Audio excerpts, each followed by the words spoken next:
rootkits. Building some rootkits is very easy. Then, of course, you can do fancier rootkits that are harder. Let me mute these guys. So what's the idea of if you're building a rootkit, you're putting it in a server to be able to look at it and see it?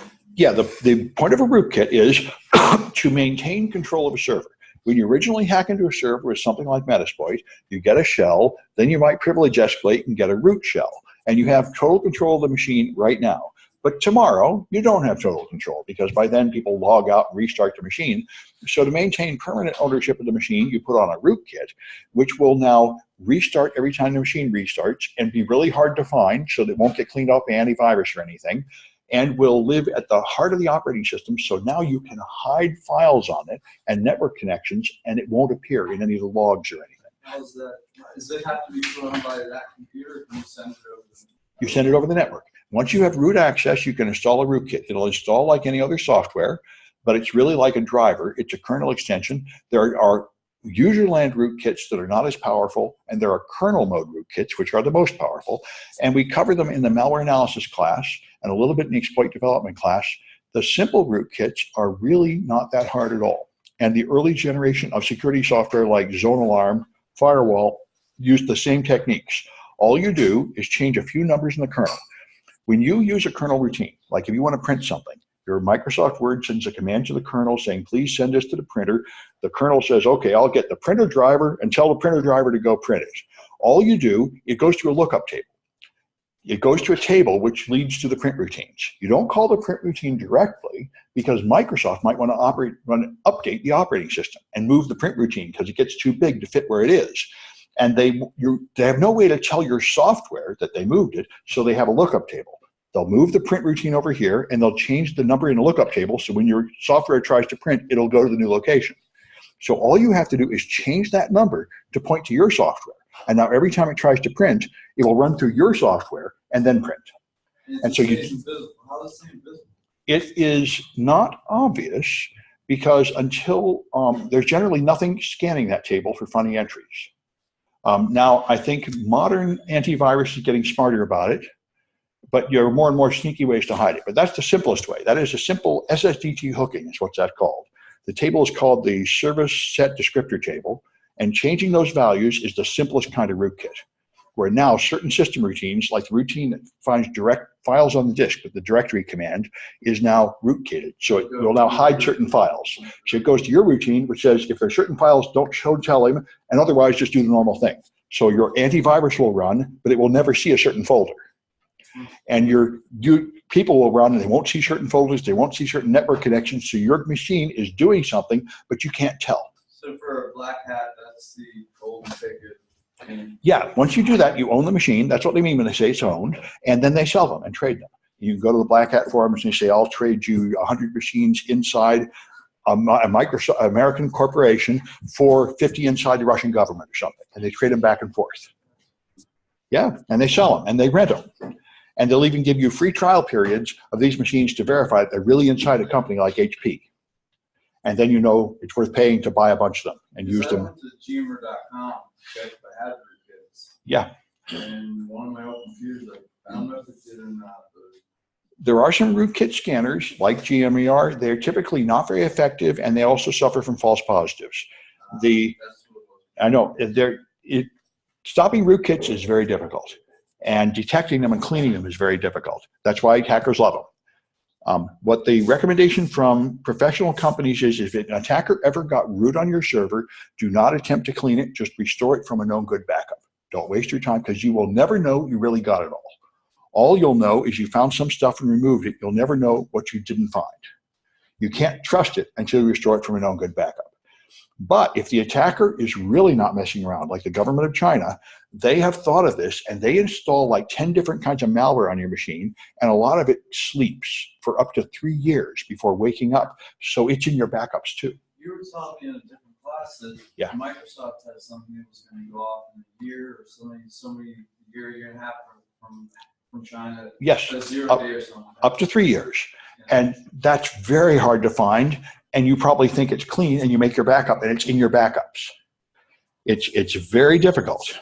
Anyway, so I want to play this video so you can see an example of the security standards here. So, Expert Center, and I wanted to talk to you today about using the Dell Remote Access Controller, or DRAC as it's called, to remotely administrate your server. What we're going to do is we're going to look at how you would use the Remote Access Controller to administrate your server from a remote location. There's probably been times when you've been either at home or maybe off on a business trip at the hotel, and you receive a call stating that one of your servers is down. You may try to remote desktop into the computer, and that doesn't work, or you may try to do a terminal service session, and that doesn't work. It would be nice if you could have a way to actually access your server, even if the server was totally down. Well, that's what the Remote Access Controller will allow you to do. So what we'll do is we'll go through a few of the steps that you would need to do to get the Remote Access Controller set up and usable so that you can remotely administrate your servers. So one of the first steps that you would want to do is to be able to get to your network. So more than likely, either you have a VPN, or if you're down in the coffee shop like I am today, you would be on your corporate network. The first step that you'd want to do is you would open up a web browser, and assuming you know the IP address of the Remote Access Controller, you would type that into your browser. So you type in https:// and then the IP address of your Remote Access Controller. And that's what I'm doing right now. And then hit enter. And of course, you'll have to hit OK on all of the security settings and yes to the certificate. And that should present you with the login screen. Once you get to the login screen, if you have not set up a user for this account, you will use the default. The default username is root, and the default password is Calvin. So you put that in and just hit enter or click OK. And that'll bring you into the web interface page. The first thing it takes you to is the system, and it gives you a system summary. There's some options on the side that you can click on remote access, and you can see some information about your remote access settings. You've got batteries, fans, intrusion, power supplies, temperatures, and voltages.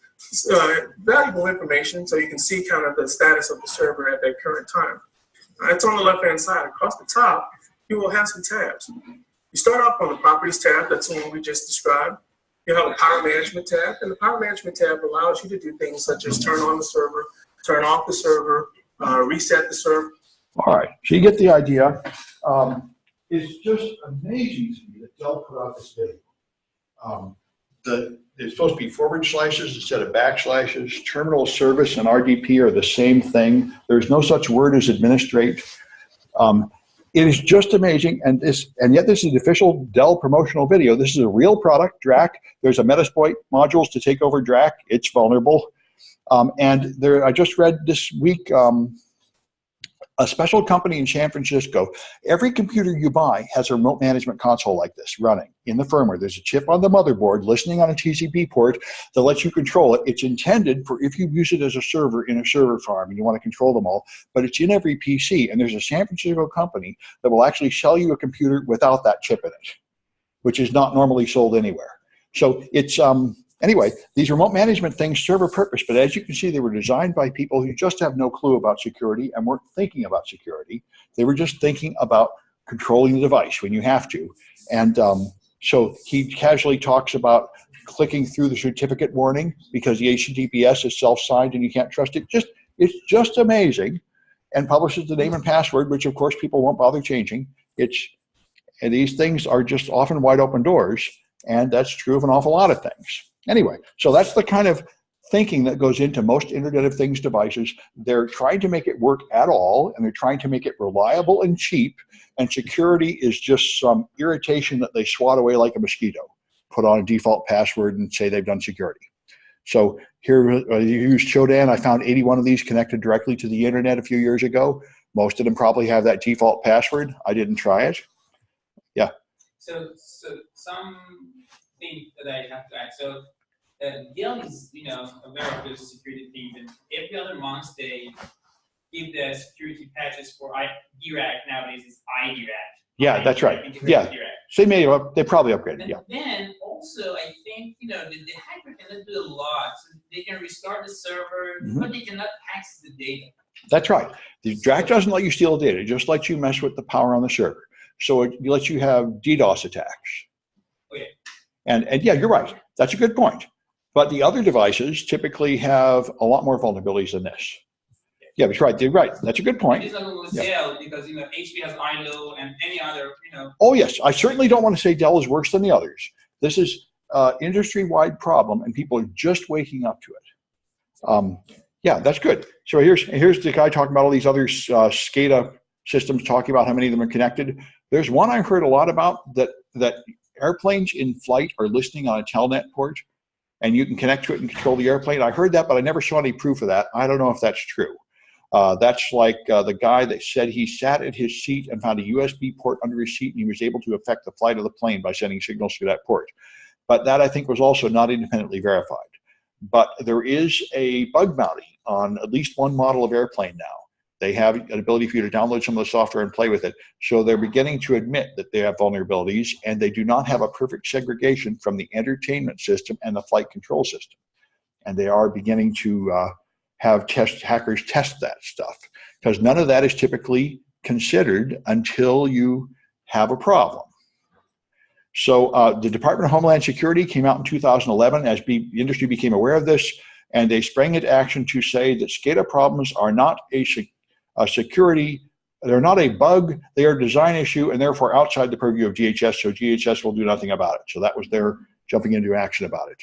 And this is generally true. About 3 years ago, I went to DEF CON, I went to the Sky Talks, and one of the guys there had gone to the Los Angeles airport, and he had found unsecured network shares on the network, which had manuals, which had passwords for everything at the airport, not ticketing though, but everything about the luggage and the signs and the walkways in the airport. And then after he found all that, he tried to tell people, and nobody cared. TSA didn't care, DHS didn't care, the county didn't care, the state didn't care. He took him 9 months to find anybody that cared. And that is the same thing I find when I find problems at colleges. There is nobody in charge. There's nobody responsible. Nobody cares. Anyway, this is very commonly the case.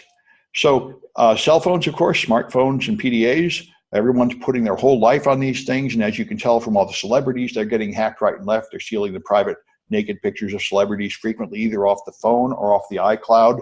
It's very easy to do. All you have to do is send them a phishing email that pops up a box and says, please log in here or something. That's the most common way to get in, but there are plenty of other ways. So your cell phones, if someone takes over your cell phone, they can use it to monitor your physical location, take pictures, take video, record sounds, and you can buy commercial products that do this. There's commercial products for monitoring phones. They sell it for bosses to monitor the company phone and for parents to monitor their children's phone, but anybody can just use it. They don't have any defense against that. And I've had people come to me with these problems. They're being stalked by the ex-boyfriend that knows everything they're doing, and it's not easy to fix. So these are rootkits. Like we say, if you want to own a device forever, you put on a rootkit. This changes the root of the operating system, which is the kernel in most cases, so that every program that runs, including your antivirus and everything else, is now being lied to by the operating system, so it can't find the malware to remove it or stop it, and it's going to stay there until you run a special rootkit remover that happens to be good enough to stop it, or you wipe it completely and reinstall it fresh from a known good backup or a clean OS. There's a trusted platform module which has been added to hardware for a long time. This is to meet the specifications for the military requirements. The trusted platform module is a cryptographic coprocessor on the motherboard, and it has the ability to perform cryptographic calculations and store a secret key, and all of those things are not accessible to the main processor at all. Those keys are not anywhere in the address map of the processor, so no program and no malware can possibly steal the key from the processor. All the processor can do is send a signal to the TPM saying, please decrypt this stuff for me, and it will do it, but the processor never has the key. And therefore, if you infect the processor with a rootkit, it can't modify the data in the TPM. So what Microsoft did for the ARM version of the Microsoft Surface, the first one, every time it boots up, it will calculate a cryptographic sum, a hash value of the kernel, and compare it to a number stored in the TPM. And if it's modified, it won't start. It will say your machine is damaged, you have to fix it. So you can't put a rootkit on. Nothing can be altered about the heart of the operating system. Now, when Microsoft announced this, they planned to put it out with Windows Vista, and McAfee and Norton sued and said, we won't let you do it because antivirus works by modifying the kernel. And the only way Microsoft can do this is if Microsoft owns the kernel and nobody else can alter it, because then they know what the checksum should be. So if they do this, they've ended the ability of Norton and McAfee to make their product and sell it. And they said, we'll sue you for antitrust. And Microsoft did not do it for Vista or Windows 7. They only did it for Windows 8 and only on the ARM processor. And as far as I know, they're still not doing it. That if you have a UEFI boot up sequence instead of a BIOS boot up sequence, and you have a trusted platform module on the motherboard, which almost all modern computers have, it is technically possible to have this security, and that would be the end of rootkits as far as anybody knows. But I don't think there's any OS that uses this security yet. Although Microsoft did bring out their own antivirus product in Windows 8, so I think their lawyers managed to convince them that it's okay to not be scared of a lawsuit from McAfee and Norton. But they were very, very worried because the company was almost split over Windows 98. Windows 98 and the way they used the internet almost caused an antitrust lawsuit to break Microsoft into two companies. So for 10 years, they were very, very afraid of another lawsuit. Now they're less afraid. But anyway, one device that's essentially immune to rootkits is the iPhone. The iPhone and the iPad are by far your most secure products. And they do have this defense. Every time it boots up, it verifies the operating system. It has to be an authentic OS from Apple or it won't boot up. And it can't be modified or it won't boot up. Although Tom, you may meet him in the lab, is finding ways to break in this. He found a new jailbreak, and he found like 3 bugs that he's able to exploit in various versions of iPhones. That's what the jailbreakers do. But there's only a handful of people on Earth that can do that with modern versions of iOS. It is very secure. Anyway, so another thing you can have is you can have devices that are sold to you and they're already under remote control of an attacker. Yeah. Go back to iPhone. Yeah. From an attacker's standpoint, can't you technically just change the kernel or whatever a little bit? No, if you change the kernel on the iPhone, it won't boot anymore. You have to do it very carefully. It had the boot up sequence has verifications of the software and signatures, and each iPhone has its own individual key and its own individually encrypted version of the OS. And it has to match or it won't start. This is what happened to the FBI. They had the terrorist iPhone and they couldn't get in. They couldn't, if you had a PC, you could boot for another disk like the UBCD and get the data. But you can't do that with an iPhone. It will not start except for the exact version of the OS with the correct encryption key that's ready to go on there. And that's why the FBI sued Apple and tried to force them to make a modified OS that would restart that phone and let them get the data, and Apple refused. And they dragged it out like 3 or 4 months in the court until some unknown third party did it for $1 million. So it can be done, but it's $1 million exploit to get into an iPhone. There's only a small number of people on Earth that can do it, and you have to bid high to get their attention. Apple could do it, but they refused to. And they it has not been tested whether the government has the authority to force Apple to do it. But I read their legal defense, and what the Apple team said is they are defending themselves on the First Amendment, which is pretty bizarre. But because a student in the 1950s did not want to recite the Pledge of Allegiance in class, this went all the way to the Supreme Court, and the Supreme Court decided that the First Amendment not only gives you the right to speak, it gives you the right to stay silent if you want to, and the government cannot force you to speak. And Apple claimed that writing this hacking tool to get in the phone was speech, and the government cannot compel speech. And that may well have won at the Supreme Court, but it didn't get that far.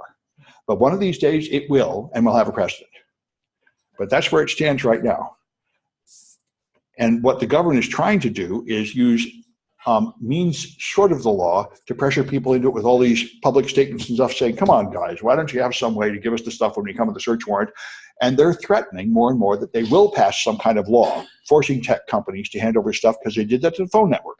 The phone network has to let the police wiretap the phones. It's CALEA.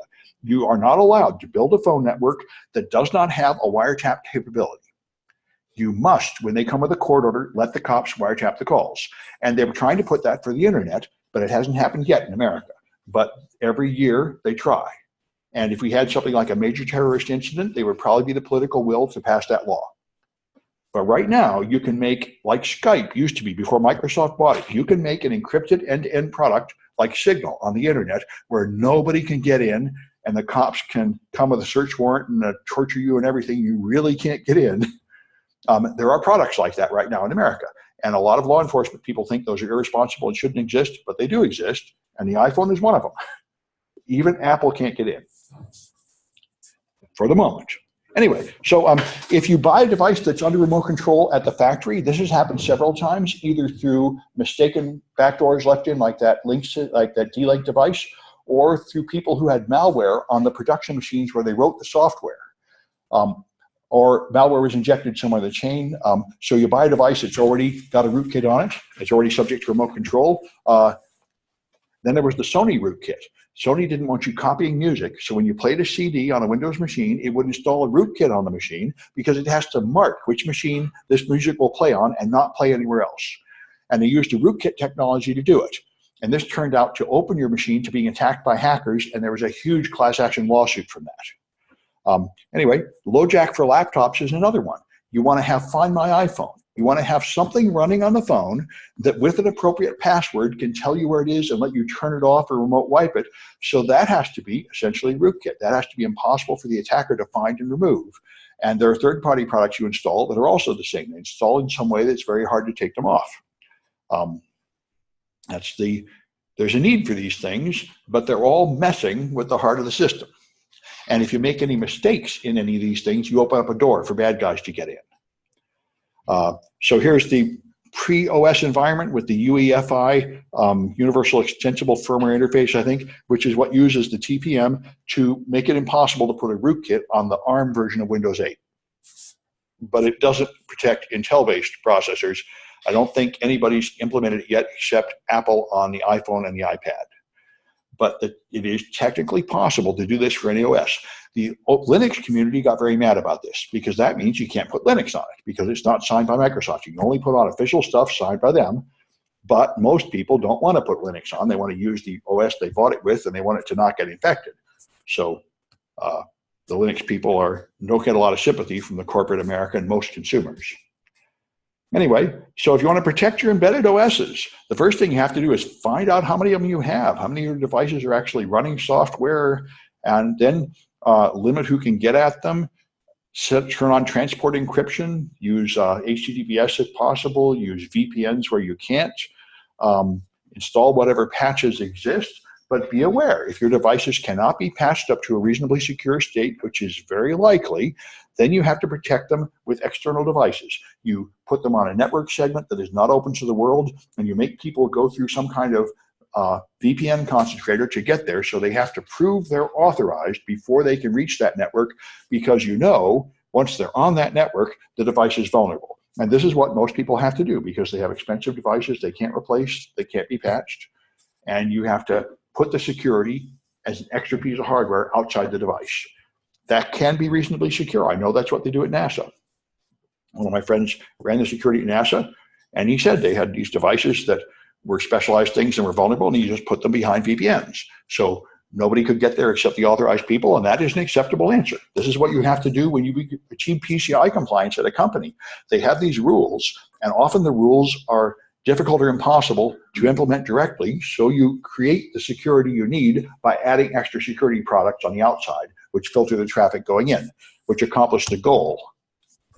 All right, so I got some more Kahoots, and that's it for this stuff.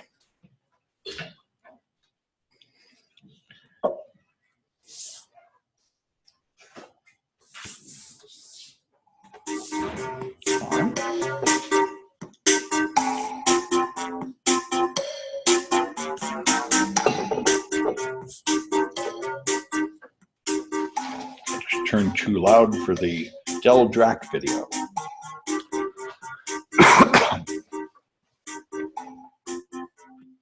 No Kaji, I guess.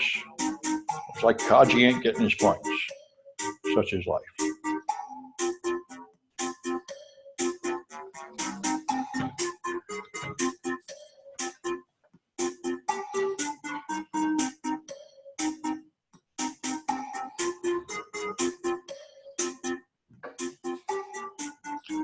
right, here they come.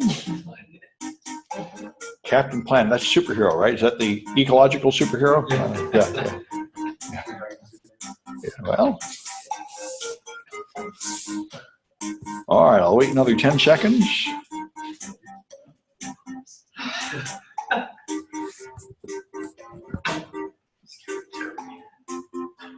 All right, I think we've got everybody that's coming. Off we go, 5 questions. So, what devices control industrial equipment?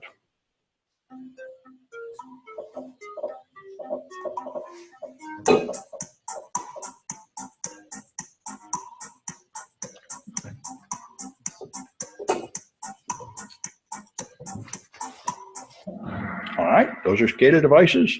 Stands for supervisory control and data access, I think, something like that. Anyway, all right, which device had the backdoor that used the word backdoor backwards?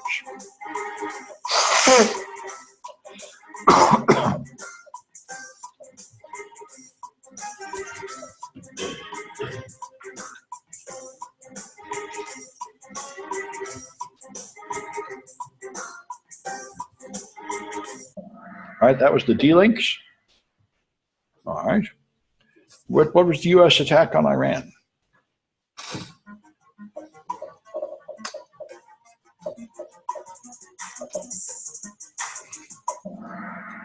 All right, that was Stuxnet. We did that in conjunction with the Israelis. All right, which one is the Dell product?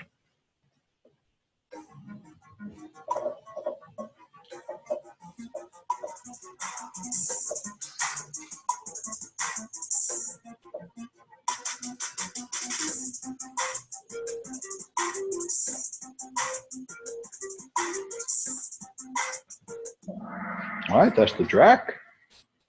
And what's the cryptographic coprocessor that can block rootkits?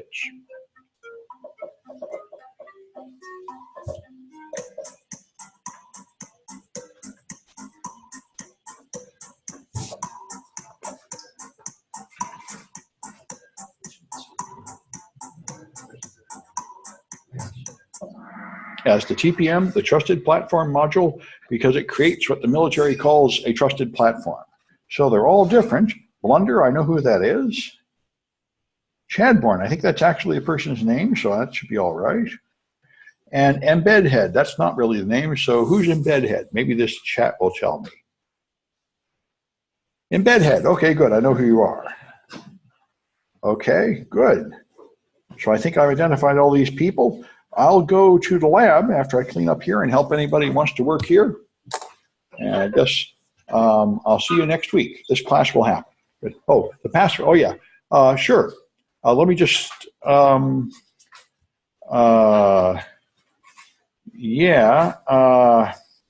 there's a problem with the video.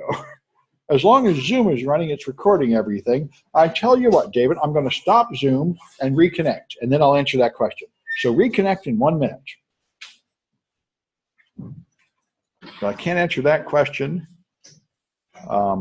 until I am no longer being recorded.